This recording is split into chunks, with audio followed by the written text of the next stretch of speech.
You are the best nation brought forth for mankind. You command good, forbid evil, and have faith in Allah. Surah Ali Al-Imran, chapter 3, ayah number 110. Sadaqallahu al-Azim. Dear brothers and sisters, after praising Allah subhanahu wa ta'ala, the Lord of the heavens and the earth, the King of all kings and the controller of all affairs, He's aware of every single feeling that passes through our hearts, every intention that we make. He's aware of every action that we take, the one who gives life and the one who takes, the one whose qadr is the greatest and whose mercy has no limits. His majesty does not resemble any of His creations, and none resemble Him. And after praising the most perfect creation and mercy to all the worlds, the Rahmatul lil Alameen, our beloved Prophet sallallahu alaihi wasallam, we ask Allah subhanahu wa ta'ala to accept all of our good intentions and to forgive all the Muslims of their past. Dear respected brothers and sisters, alhamdulillah, it's a great honor and a great opportunity to be amongst you all today here. Allah subhanahu wa ta'ala deserves all the praise and all the thank, and we have no words to do that.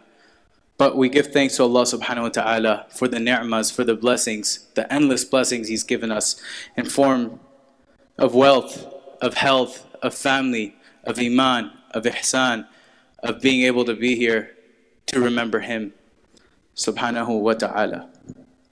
And the greatest gift is being from the ummah of the Prophet sallallahu alaihi wasallam, Afdalul Anbiya, the final messenger. The importance of this blessed day, dear brothers and sisters, it's something we make as a common practice. We're going to Jum'ah, but we tend to forget about the certain values and the adab and the respect of this day, as it's a day of Eid for Muslims, every Jum'ah. And the Prophet sallallahu alaihi wasallam said in one hadith, it's narrated by Hazrat Abu Hurairah radiallahu anh, one of the famous companions and the compilers of the sayings of the Prophet sallallahu alaihi wasallam, that on every Friday, the angels take their stand at every gate of the mosques to write the names of each person who would walk in chronologically in order, yani in priority of whoever comes first. Then, when the imam sits on the pulpit or starts the khutbah, the scrolls are rolled up and the angels come to listen to the dhikr, to the khutbah. Allahu Akbar. This is part of this gathering. There's the angels that we cannot see that are here, that are witnessing our actions and our intentions. And the Prophet ﷺ says in another hadith, in Sahih al-Bukhari, or in Riyadh al-Salihin, it's narrated by Hazrat Abu Hurairah radiallahu anh, and Abu Sa'id al-Khudri, another famous Sahaba, that the Messenger of Allah sallallahu alaihi wasallam said, when a group of people assemble for the remembrance of Allah, the angels surround them with their wings, and Allah's mercy envelops them. And sakinah, which means tranquility, descends upon them, and Allah makes a mention of them before those who are near Him. Subhanallah. That Allah subhanahu wa ta'ala remembers those who are remembering Him, and this is that sort of a gathering. So we have that adab, we have that respect in place. And Allah subhanahu wa ta'ala has said, وَرَفَعْنَا لَكَ ذِكْرَكَ, that the greatest remembrance of Allah is remembering His beloved Rasul sallallahu alayhi wa sallam. In the Quran, it's a direct order to us. إِنَّ اللَّهَ وَمَلَائِكَتَهُ يُصَلُّونَ عَلَى النَّبِيِّ يَا أَيُّهَا الَّذِينَ آمَنُوا صَلُّوا عَلَيْهِ وَسَلِّمُوا تَسْلِيمًا. That indeed Allah and His angels send blessings upon the Prophet, peace and blessings be upon him. O you who believe, send blessings upon him and salute him with utmost respect. Brothers and sisters, this is the basic foundation before we seek anything, to understand that our connection to Allah subhanahu wa ta'ala is through His beloved Prophet sallallahu alaihi wasallam, and that we have to have pure intentions. And the ayah that I recited in the opening statement of this Jum'atul of the khutbah was kuntum khayra ummatin ukhrijat linnas, that you are the best nation brought forth for mankind. This is Allah subhanahu wa ta'ala saying this to us in the Quran, and that you command good, forbid evil, and have faith in Allah. Only so long He tells us that we're the best of nations only so long as we live by what is right. and we stand against what is wrong. And we keep our iman alive through constant awareness of Him. And this is a small self-reminder for myself first and foremost, and for all of us, and especially our youth, that we have to find a state of awareness to understand our connection with Allah subhanahu wa ta'ala, and to understand our true purpose of what is the right that He's asking us. This does not start in just masajids or in salah, but it starts by questioning how we are at homes, how we are in our inner circles, how we are alone with our relationship with Allah subhanahu wa ta'ala. Do we understand that He's all witnessing, and beyond our thinking, beyond our capabilities, Allah subhanahu wa ta'ala is able to see and witness, and in every instant and moment He says kun fayakun, be, and it is, and He's writing our decree, He's writing our qadr, our destiny, that what is to happen, how it is to change, and how are we part of that, how are we shaping that. And the mercy of Allah subhanahu wa ta'ala is great when we're from the ummah of our Prophet sallallahu alaihi wasallam. But we often, in the community nowadays and around the world, we hear of broken homes, broken families, broken communities. When we look at what's happening around the world, we have to question, what is it that we're doing wrong? What is it that we're ignoring? And it's that self-awareness. It's having that awareness of what our true purpose is. Because this life, this dunya, this is all temporary. This is a temporary abode. But we get so caught up in our studies, in our struggle of living and fulfilling our daily needs, that we forget what is that root that we're supposed to have, that bond that we're all supposed to share as a community and as a family. And when we lose control of ourselves and become reactionary people, that's when the inner self, the nafs, starts to feed off of our short wishes or pleasures, and that's when we become people of anger. That's when we become people following their inner desires.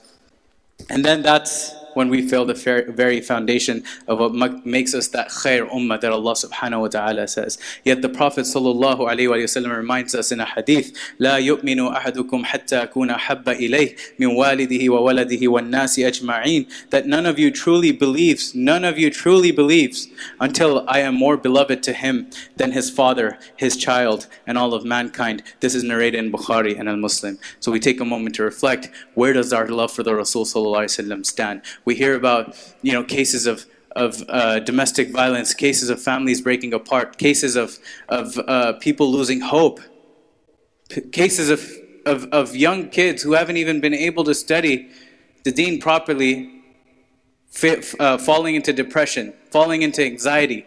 So how do we mitigate this on a very individual level that Allah subhanahu wa ta'ala has given us? Is through these basic fundamentals, basic love of the Rasul sallallahu alaihi wasallam, basic love of the deen, and finding ways to create that environment of love and peace that this religion truly stands for. And that true love for Allah and His Messenger, it's not just in words or our actions. We can pray our 5 prayers, we can do our sadaqah and zakat, but that's all the must. How are we with our loved ones? How are we with our spouses? How are we with our friends? How are we with our siblings, our kids? Have we fulfilled those rights amongst one another?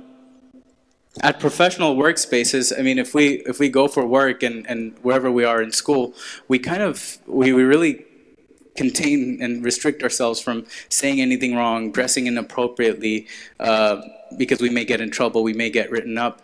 But we still have that check and balance. We should have that at home as well, or when we're alone, because our check and balance ultimately is Allah subhanahu wa ta'ala.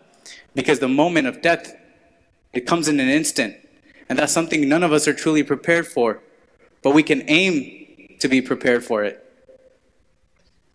And the Sahabas, there's a beautiful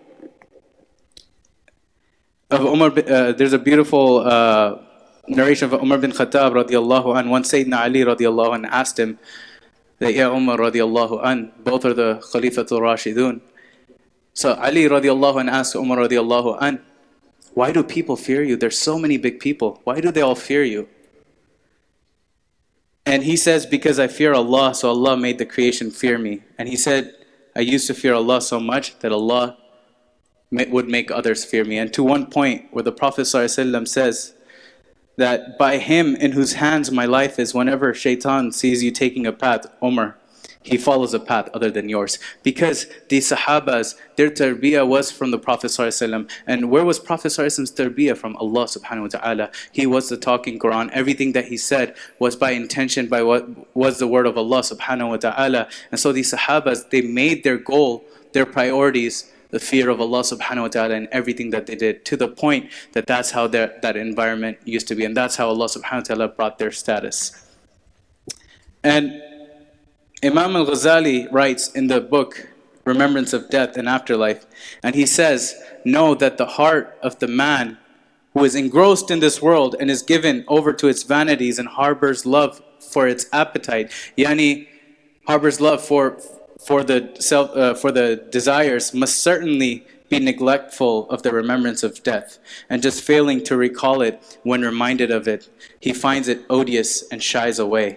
And such are the people for whom God has said, say, lo, the death from which you shrink will surely meet you, and afterward you will be returned onto the knower of the invisible and the visible, and he will tell you what you used to do. This is Allah subhanahu wa ta'ala. We ask that Allah subhanahu wa ta'ala is not harsh in our questioning. But Imam Ghazali continues to write by saying, he says that the remembrance of death increases such a one and nothing but distance from God. We don't wish for death, we don't hope for death, but we have to continuously remember that Allah subhanahu wa ta'ala can take our life in any instant, in any time, in any being. And that's when we question our reality. That's when we question what have we left behind. We are far from fulfilling our basic fundamental obligations, but how are we with people? What's the last word I left? What's the last conversation I left off with my parents, or with my siblings, or with my community members, or with my friends? What's the last action we shared? Because all of this will be played in the Day of Judgment. All of this will be, all of us will be questioned by Allah subhanahu wa ta'ala. And this is why the scholars say, have a positive thinking of Allah. Know that His mercy, His rahmat, لا تقنطوا من رحمة الله, that don't despair in Allah subhanahu wa ta'ala's mercy. It's like 72 mothers, but you have an obligation. You can't just take that we can't take it to our advantage.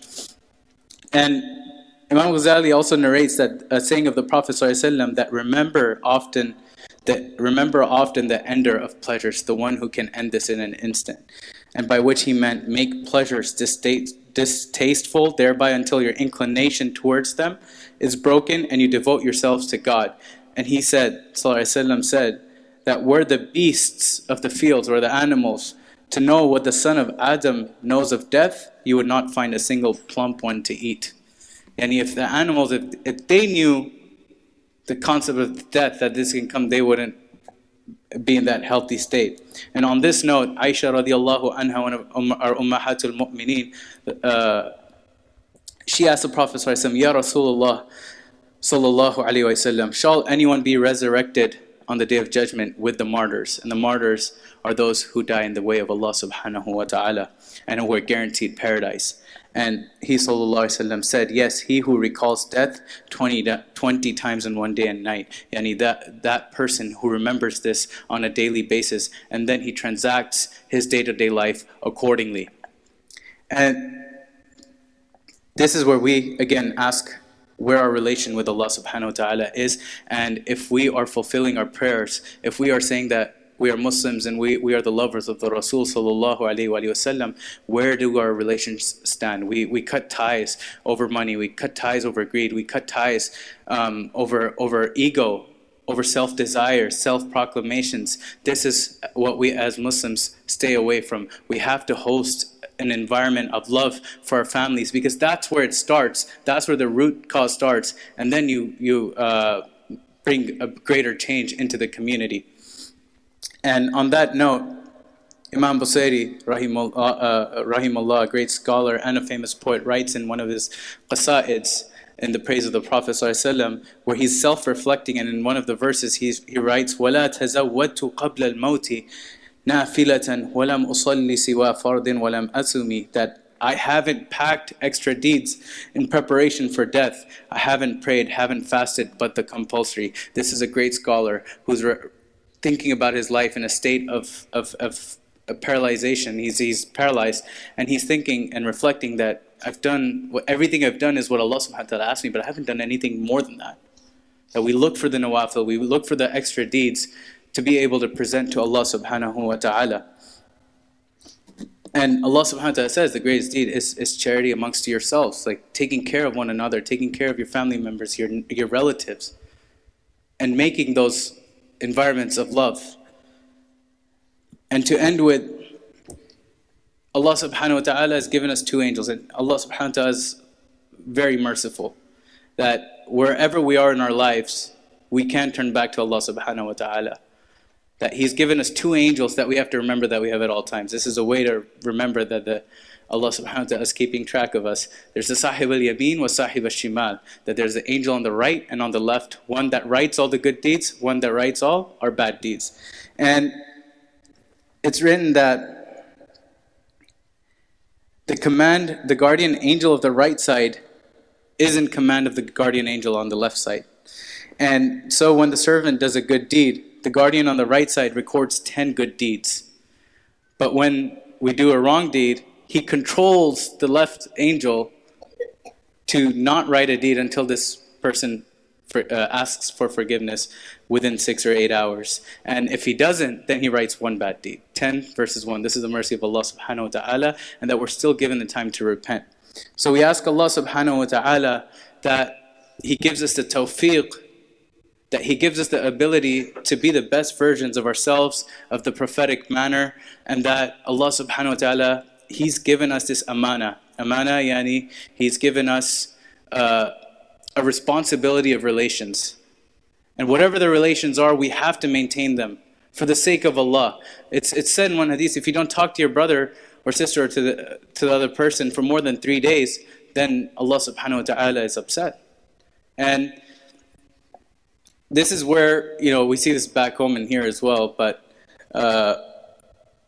scholars used to say back in the days when people used to leave for long travels, the person staying and the person leaving would share their last words as the Shahada, the testimony of faith. The person staying would say, Ashhadu an la ilaha illallah, and the person leaving would say, Ashhadu anna Muhammadan Rasulullah, and that would be their last communication, knowing that whether they return or not, that's their last bond that they shared. So we have to find ways, how do we create that environment of love of Allah and His Messenger at home with our kids, because when they grow up, they will remember what they witnessed, and we are that example for them, for our future generation. And the Rasul sallallahu alayhi wa sallam, he would welcome all the kuffar, he would welcome those his enemies, his sahabas. That's what they learned from the Rasul sallallahu alayhi wa sallam. When one of the sahabas, Huzaifa bin Yaman radiallahu anhu, when he lost his father in a war, someone mistakenly martyred his father, he still forgave that person. We would have gone and killed somebody for it. So we ask that Allah subhanahu wa ta'ala gives us the ability to have sabr, have yaqeen, have ihsan, true contentment, that everything is in Allah's control, everything is owned by Allah subhanahu wa ta'ala, and we have a responsibility as a community to look out for one another. And we hope that Allah subhanahu wa ta'ala protects all these masajids, protects our ummah around the world, all our brothers and sisters suffering in all parts of the world, in Gaza and Palestine and Sham, and here in the United States, in our communities. We ask Allah subhanahu wa ta'ala to give us the means to be able to make a greater change. Wa sallallahu